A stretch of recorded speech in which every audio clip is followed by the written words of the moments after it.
Sa ngalan ng Ama at ng Anak at ng Espiritu Santo. Amen. Ang pagpapala po ng ating Panginoong Hesukristo, ang pag-ibig ng Diyos Ama, at ang pakikipagkaisa ng Espiritu Santo, nawa po ay sumainyong lahat. At sumayo rin. Minamahal ko mga kapatid, aminin po natin ang ating mga kasalanan at mga pagkukulang upang tayo po ay maging karapat-dapat na gumanap sa banal na pagdiriwang na ito.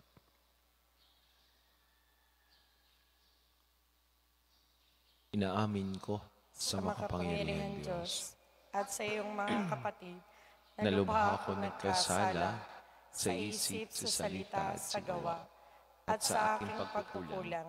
Kaya sinasamo ko sa mahal na Birheng Maria, sa lahat ng mga anghel at mga banal, at sa inyong mga kapatid na ako'y panalangin sa Panginoong Diyos. Gawan po tayo na makapangyarihan Diyos, patawarin po tayo sa ating makasalanan, patubayan na po tayo sa buhay na walang hanggan. Amen. Panginoon, kaawaan mo kami. Panginoon, kaawaan mo kami. Kristo, kaawaan mo kami. Kristo, kaawaan mo kami. Panginoon, kaawaan mo kami. Panginoon, kaawaan mo kami. Manalangin po tayo. Ama naming makapangyarihan, ipagkaloob mong kami ay maging handa para sa Pasko ng pagkabuhay ng iyong anak. Upang ang aming inakong kusang pagtitiis ay magbunga ng wagas na pagmamalasakit sa pamagitan ni Jesucristo kasama ng Espiritu Santo magpasawalang hanggan. Amen.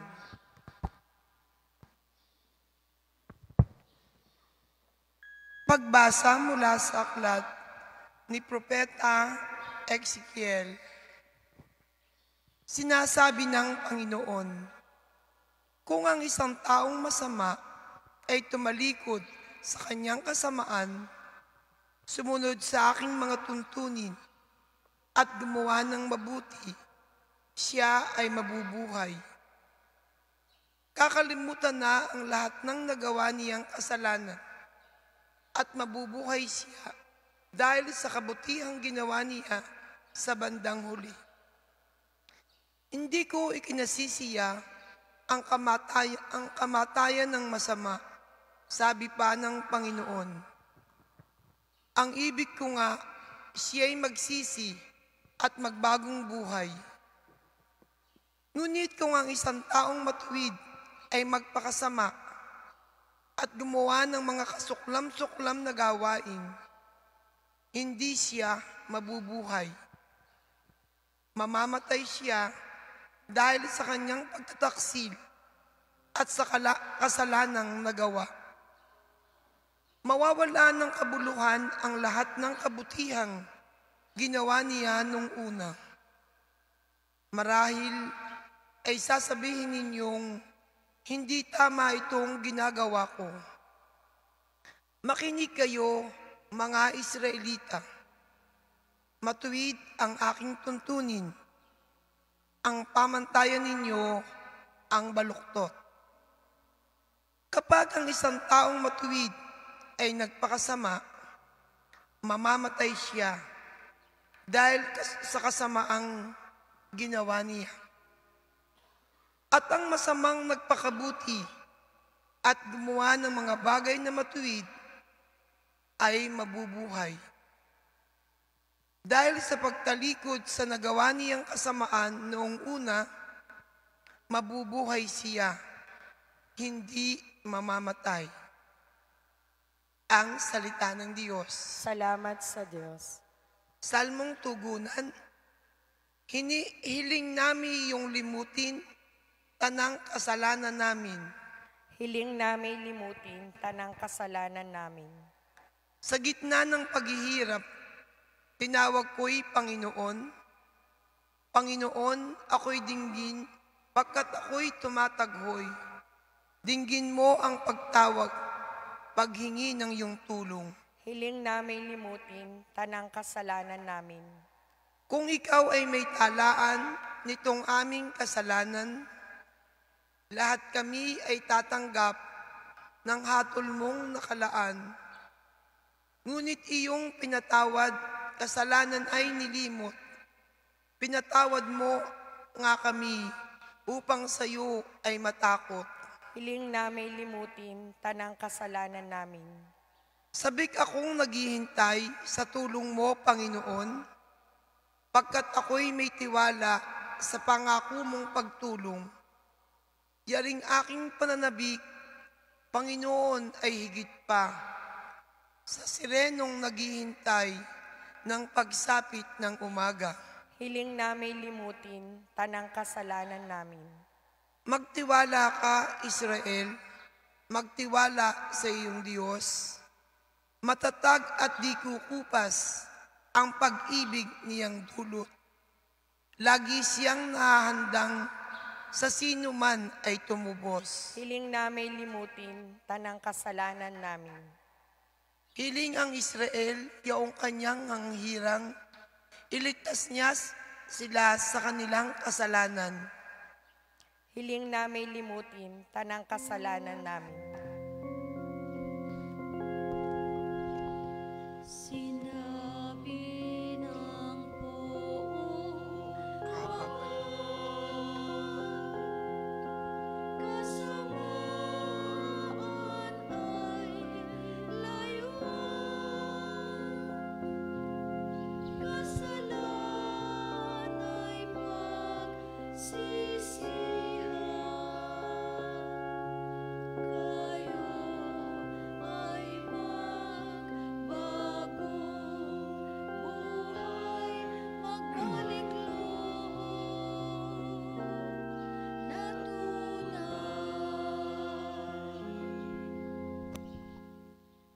Sumayin niyo po ang Panginoon. At sumayo rin. Mabuting balita ng Panginoon ayon kay San Mateo. Papuri sa iyo, Panginoon. Noong panahon ngayon, sinabi ni Jesus sa kanyang mga alagad, sinasabi ko sa inyo, kung ang pagsunod ninyo sa kalooban ng Diyos ay tulad lamang ng pagsunod ng mga eskriba at mga pariseyo, hindi kayo makakapasok sa kaharian ng Diyos. Narinig ninyo na noong unang iniutos sa mga tao, huwag kang papatay. Sino man makamatay, mananagot sa hukuman. Ngunit ngayon, ay sinasabi ko sa inyo, ang mapuot sa kaniyang kapatid ay mananagot sa hukuman. Ang humamak sa kaniyang kapatid ay mananagot sa Sanhedrin. At sino mang magsabi sa kaniyang kapatid, ulol ka, ay mapapasa apoy ng impyerno. Kahit kung naghahandog ka sa Diyos at maalaala mo na may sama ng loob sa iyo ang kapatid mo, iwan mo muna ang iyong handog sa harap ng dambana at makipagkasundo ka sa Kanya. Saka ka magbalik at maghandog sa Diyos. Kung may magsakdal laban sa iyo sa hukuman, makipag-ayos ka sa Kanya habang may panahon bago ka niya iharap sa hukom. At kung hindi ibibigay ka niya sa hukom na magbibigay naman sa iyo ng tanod at ikaw ay mabibilanggo. Sinasabi ko sa iyo, hindi ka makalalabas doon hanggat hindi mo nababayaran ang kahuli-hulihang kusing.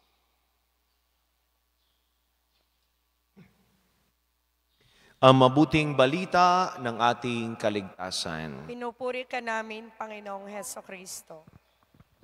Magandang umaga po sa ating lahat. Sa mga may birthday ngayong araw na ito, happy birthday po. Sa mga may wedding anniversary, congratulations po sa inyo. Sa atin hong unang pagbasa ay narinig ho natin na sinabi doon na magsisi ka at magbalik loob at magbagong buhay. Ang tanong po ay, sapat na ba ang pagsisisi? Sapat na ba ang pangumpisal? Hindi ho. Bakit? Sapagkat kung nasa level lamang ho tayo ng pagsisisi at wala hong pagbabago, wala din ho. Sapagkat kaakibat ho ng pagsisisi ay pagbabalik loob, pagbabagong buhay. May term nga ho na recidivist o recidivism. Anong ibig sabihin ho nito? Mga bagay na paulit-ulit ho nating ginagawa. Iyon din, sa madalit sabi, nagsisi ka, bumalik ka uli. Nagsisiga, gumawa ka uli ng kasalanan. Kaya ang panahong ito ay para sa atin, hindi lamang panahon ho ng pagsisisi. Ito ho ay panahon din ng pagbabagong buhay. Sa madalit sabi ho, conversion. Kaya ikaw ay nagsisisi, ay magbabago kang buhay. Again, itong panahong ito ay marami ang nangungumpisal. Kaya panahong ito ay marami ho ang nagsisisi. At sigurado naman ho yung iba hindi mangungumpisal sa akin. Sigurado ho yan sapagkat nahihiya. Kahit naman ho bago-baguhin ninyo yung boses, kilala ko naman ho kayo. Wala naman hong masama kung pumili ho kayo ng pangungumpisalan ninyo. Wala naman hong masama kung sinong gusto niyo pangumpisalan. Mahalaga naman ho nito kayo makapangumpisal at magbagong buhay. Pero siyempre, nakakalungkot din naman ay kung kayo ho araw-araw ay mangungumpisal. Aba, ay baka doon ay pwede tanong sa inyong sarili, aba, ay kakungumpisal ko lamang, mangungumpisal uli. Pag ho yan ay linggo-linggo, aba, ay magtatanong ko din naman sa inyong sarili. Ay kakungumpisal lamang, ay mangungumpisal uli. Ibig sabihin, ay hindi mo isinasabuhay kung ano ngayong ikinumpisal. Ibig sabihin, ay hindi mo pinagsusumikapan na yung kinumpisal mo ay iyong maisabuhay. Kaya nga, ikaw ay iyamot na iyamot. Ikaw ay galit na galit. Tigit. Kung ikaw ay may asawa sabihin na yung asawa, panayangin ng sorry, panayangin ng paumanin. Ay sa linggo, yun na naman ang gagawin. Ihingi na naman ng pasensya, ihingi na naman ng sorry. Wala namang pagbabago. Kaya hindi ho sapat yung pagsisisi. Dapat nakikitaan ho tayo ng pagbabago. At yan naman ho ang hinihiling ho sa atin ngayong panahon ho ng Kwaresma. Sa Ebanghelyo ay narinig ho natin. Ang sabi ay, kung ang pagsunod lamang ninyo sa kalooban ng Diyos sa may tulad lamang ng pagsunod ng mga eskrip at mga pariseyo, hindi kayo makakapasok sa kaharian ng Diyos. Ang mga eskrip at mga pariseyo, sila ho ay may patuntunan, sila ho ay may mga batas, na kung ito kanilang tutupadin, sa tingin ho nila sila ay makakapasok na sa langit. Pero superficial yung kanilang pagsunod. Dito sinabi, alam mo natin, ang pumatay ng tao ay masama. Alam mo natin iyan. Pero sabi ng ating Panginoong Yesus, hindi lamang iyon. Ang magsabi ng ulul ka, pasintabi ho sa word na ginamit, ulul ka.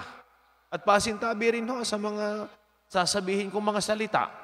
Yun yung mga salita na uula-ulaga. Ito ho sa atin sa Batangas, pamaas-maas, patanga-tanga ka. Sorry ho for that word. Yan ho ay nababanggit ho natin, nasasambit ho natin. Ikaw naman ay paatis-atis. Ay, tagmangga pa'y paatis-atis ka na.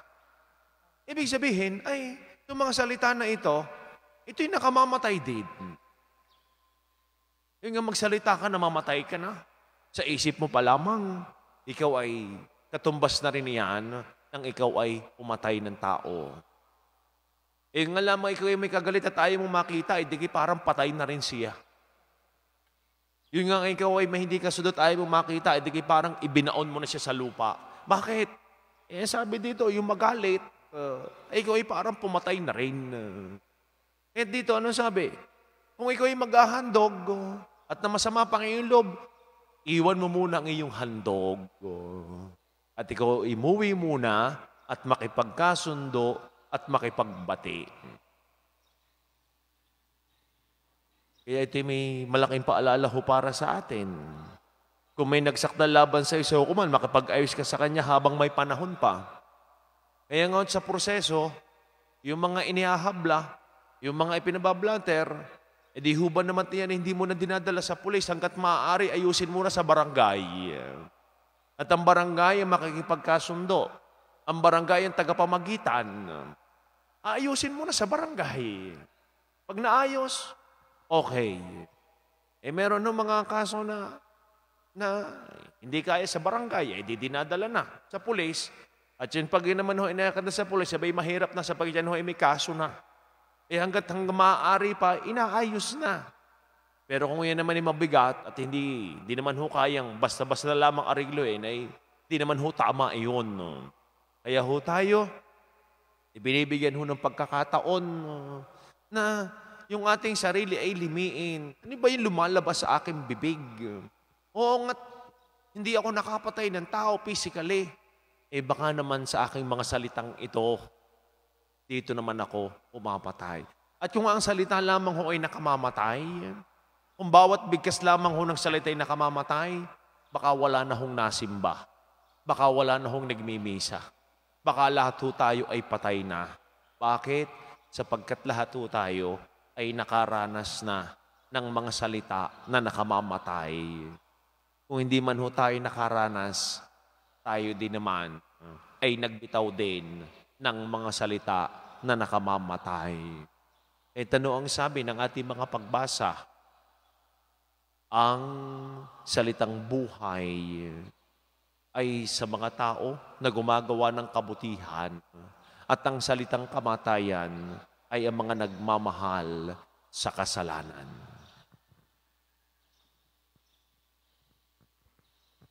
Labis ang pagkabigo at pagkamuhing namamagitan sa mga tao. Labis na pagtatalo-talo at pag-aaway. Hilingin natin sa Diyos na pagkalooban tayo ng kapangyarihan na maging mga tagapaghilom at tagapagkasundo. Ama, biyayaan mo kami ng kapayapaan. Ama, biyayaan mo kami ng kapayapaan.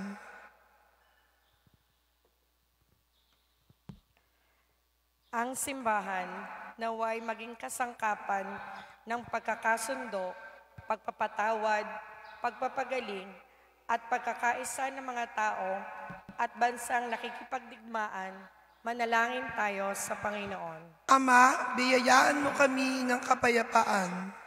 Ang mga pinuno ng pamahalaan naway magpasimula ng mga proyektong magtataguyod ng katarungan, kapayapaan, at pagkakaisa sa mga tao. Manalangin tayo sa Panginoon. Ama, biyayaan mo kami ng kapayapaan. Atin nawang iwasan ang paghihiganti, karahasan, at pag-aaway na bunga ng hidwaan, ideolohiya o pananampalataya. Manalangin tayo sa Panginoon. Ama, biyayaan mo kami ng kapayapaan. Tayong lahat naway matutong magpatawad mula sa puso. Manalangin tayo sa Panginoon. Ama, biyayaan mo kami ng kapayapaan. Ang mga may karamdaman sa isip at katawan, naway magtamo ng kagalingan ng Espiritu sa pamamagitan ng pagpapatawad. Manalangin tayo sa Panginoon. Ama, biyayaan mo kami ng kapayapaan. Diyos na aming Ama, tulungan mo kaming makita ang bawat isa ayon sa iyong paningin upang tanggapin at itaguyod namin ang isa't isa alang-alang sa iyo. Inihiling po namin ito sa pamamagitan ni Kristo na aming Panginoon. Amen.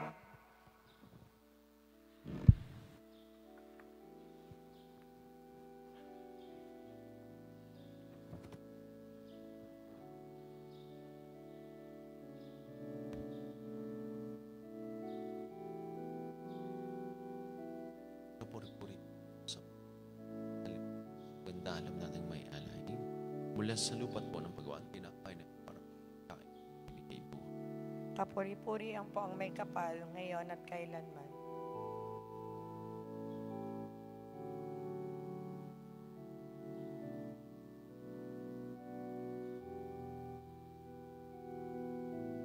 Kapuri-puri ka Diyos sa mga ipagandahan daw alam mula sa kas ng ubas sa mga pagawang alak nito para mag-inuming nagbibigay ng iyong espiritu.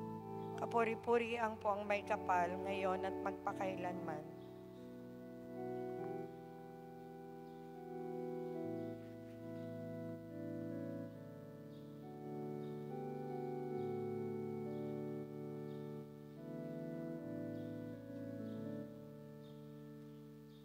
Manalangin po kayo mga kapatid upang ating paghain ay kalugdan ng Diyos amang makapangyarihan. Tanggapin nawa ng Panginoon itong paghain sa iyong mga kamay sa kapurihan niya at karangalan, sa ating kapakinabangan at sa buong sambayanan niyang banal. Ama naming lumikha, tanggapin mo po ang aming mga alay na nilobong magdulot ng iyong pakikipagtipan. Upang ito ay aming mapakinabangan bilang tagapagbigay ng iyong paglingap at pagmamahal sa pamamagitan ni Jesucristo kasama ng Espiritu Santo magpasawalang hanggan. Amen. Sumayin niyo po ang Panginoon. At sumayo rin. Itaas po sa Diyos ang inyong mga puso at diwa. Tinaas na namin sa Panginoon. Pasalamatan po natin ang ating Panginoon Diyos. Marapat na siya'y pasalamatan. Ama naming makapangyarihan, tunay ngang marapat na ikaw ay aming pasalamatan sa pamagitan ni Jesucristo na aming Panginoon. Sa pagbabaka sakali mong kami ay bubuti, isinugo mo si Jesucristo pampangunahan kami. Bilang pagsunod sa iyong atas na bigay, pinahayag na iyong anak ang ngayong kalooban, na ang mga api at dukha ay kanyang damayan, ngayon ay iyong inihahandog ang pagkakataong aming maisaloob. Ang kanyang ganap at kusang paglilingkod upang sa ilagi kaming makasunod. Kaya, kaysa ng mga anghel na nagsisiawit ng papurisan ng walang umpay sa kalangitan, kami po ay nagbubunyi sa iyong kadakilaan. Santo, Santo, Santong Panginoon Diyos ng mga hukbo, napupuno ang langit at lupa ng kadakilaan mo. Hosana sa kaitaasan. Pinagpalang na paririto sa ngalan ng Panginoon. Hosana sa kaitaasan.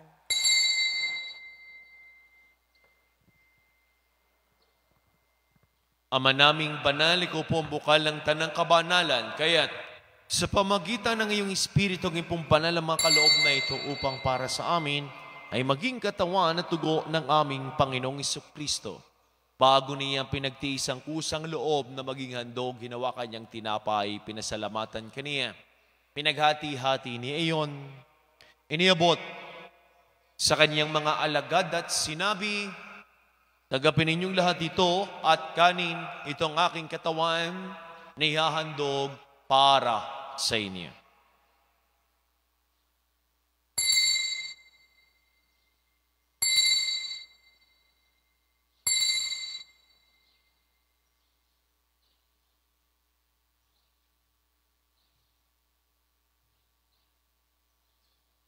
Gaya hindi naman nung matapos ang hapunan, hinawakan niyang kalis, muli kanyang pinasalamatan, inibuti ang kalis sa kanyang mga alagad at sinabi, "Tanggapin ninyong lahat ito at inumin ito ang kalis ng aking dugo ng bago't wala hanggang tipan.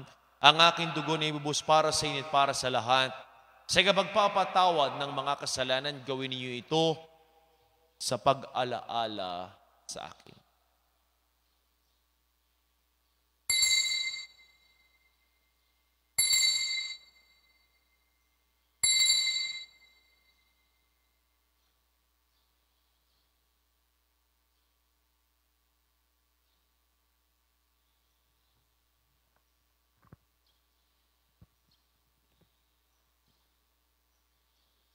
Misteryo ng ating pananampalataya. Si Kristo'y namatay, si Kristo'y nabuhay, si Kristo'y babalik sa wakas ng panahon. Ama, ginagawa po namin ngayon ang pag-alaala sa pagkamatay at muling pagkabuhay ng iyong anak. Kaya tinialay po namin sa iyong tinapay na nagbibigay buhay at ang kalis na nagkakaloob ng kaligtasan. Kami po ay nagpapasalamat dahil kami ay yung minarapat at tumayo sa harap mo para paglingkod sa iyo.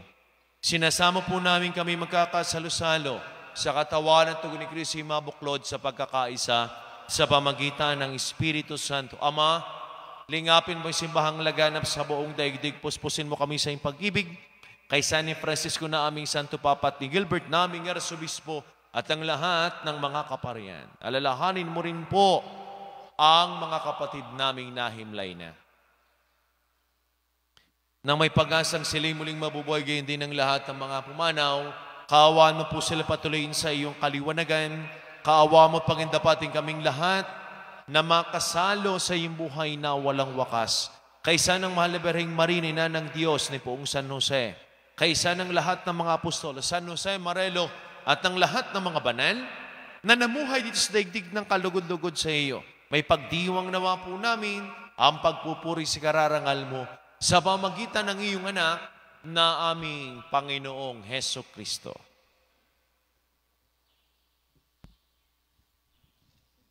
Sa pamagitan ni Kristo kasama niya at sa Kaniya, ang lahat ng parangal papuri sa ito sa makapangyarihan, kasama ng Espiritu Santo, magpasaw walang hanggan.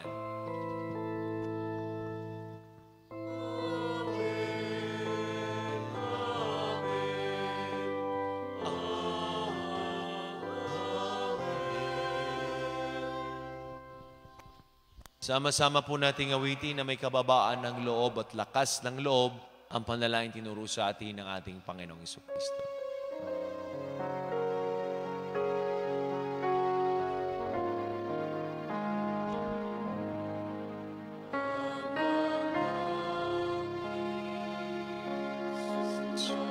Sa langit ka, sambahin ang ngalan mo. Apa sa amin,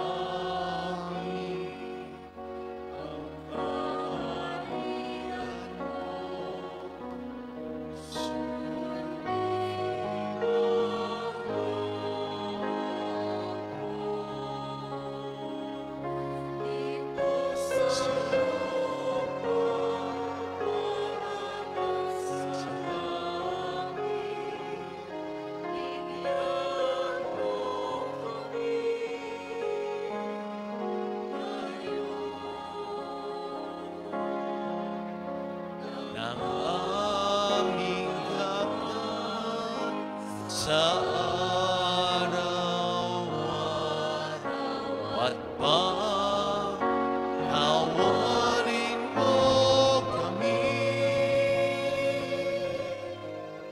sa aming mga sala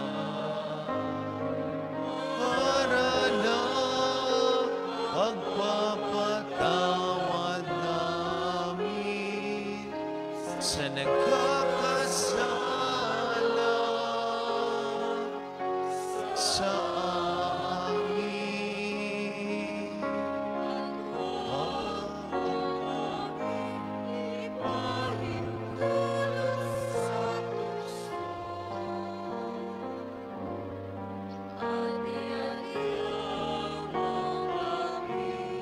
Sa lahat ng masama. Hinihiling po namin kami, Diya, sa lahat ng masama, pagkalooban ng kapayapaan, araw-araw ligtas sa kasalanan, at ilayo sa lahat ng kapahamakan, samantalang aming pinananabikan ang dakilang araw ng pagpapahayag ng tagapagligtas naming si Hesu Kristo. Sapagkat iyo ang kaharian at ang kapangyarihan at ang kapurihan, magpakailanman. Amen. Panginoong Jesucristo, sinabi mo sa iyong mga apostol, kapayapaan ang iniiwan ko sa inyo. Ang aking kapayapaan ang ibinibigay ko sa inyo. Tungayin mo ang aming pananampalataya at ang aming mga pagkakasala. Pagkaloob po kami ng kapayapaan at pagkakaisa ayon sa iyong kalooban, kasama ng Espiritu Santo magpasaw walang hanggan. Amen. Ang kapayapaan po ng Panginoon lagi ng sumainyo. At sumayo Mga kapatid, magbigayin po kayo ng kapayapaan sa bawat isa. Peace be with you po sa ating lahat. Kordero ng Diyos na nag-aalis ng mga kasalanan ng salibutan, maawa ka sa amin. Kordero ng Diyos na nag-aalis ng mga kasalanan ng salibutan, maawa ka sa amin. Kordero ng Diyos na nag-aalis ng mga kasalanan ng salibutan, ipagkaloob mo sa amin ang kapayapaan.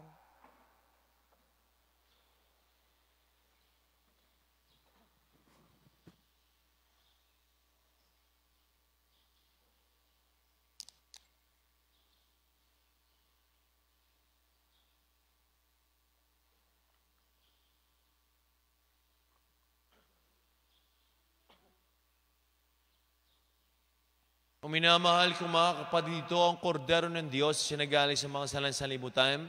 Mapalad po tayong lahat ng mga inanen sa kaniyang banal na piging. Panginoon, hindi ako karapat-dapat na magpatuloy sa iyo. Ngunit sa isang salita mo lamang ay gagaling na ako. Ang katawan ni Kristo. Amen.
Manalangin po tayo.